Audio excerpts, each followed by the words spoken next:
सोलापूर लोकसभा मतदारसंघाच्या खासदार प्रणिती शिंदे यांच्या हस्ते उत्तर सोलापूर तालुक्यातील डोणगाव येथे नव्या सभामंडपाच्या बांधकामाचे भूमिपूजन उत्साहात पार पडले.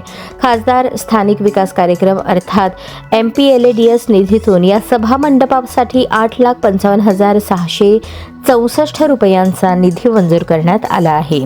ही आसारखाना मस्जिद जवळ ग्रामपंचायतीच्या जागेत उभारण्यात येणारा हा सभामंडप गावातील सामाजिक, सांस्कृतिक, शैक्षणिक आणि धार्मिक कार्यक्रमांसाठी नागरिकांना कायमस्वरूपी सुविधा उपलब्ध करून देणारा आहे. यावेळी बोलताना खासदार प्रणिती शिंदे यांनी ग्रामीण भागाच्या सर्वांगीण विकासासाठी पायाभूत सुविधांची निर्मिती आवश्यक असल्याचे सांगितले.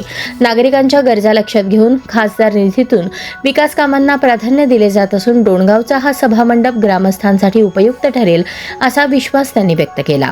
यावेळी त्यांनी राज्यात सुरू असलेल्या विशेष मतदार पुनरीक्षण अर्थात SIR मोहिमेबाबतही नागरिकांना आवाहन केले. प्रत्येक पात्र मतदाराचे नाव मतदार यादीत कायम राहावे यासाठी नागरिकांनी तसेच काँग्रेसच्या कार्यकर्त्यांनी या प्रक्रियेत सक्रिय सहभाग घ्यावा असे त्यांनी सांगितले. या कामाची अंमलबजावणी सार्वजनिक बांधकाम विभागामार्फत करण्यात येणार असून भूमिपूजन सोहळ्यात स्थानिक लोकप्रतिनिधी, महाविकास आघाडीचे पदाधिकारी आणि ग्रामस्थ मोठ्या संख्येने उपस्थित होते.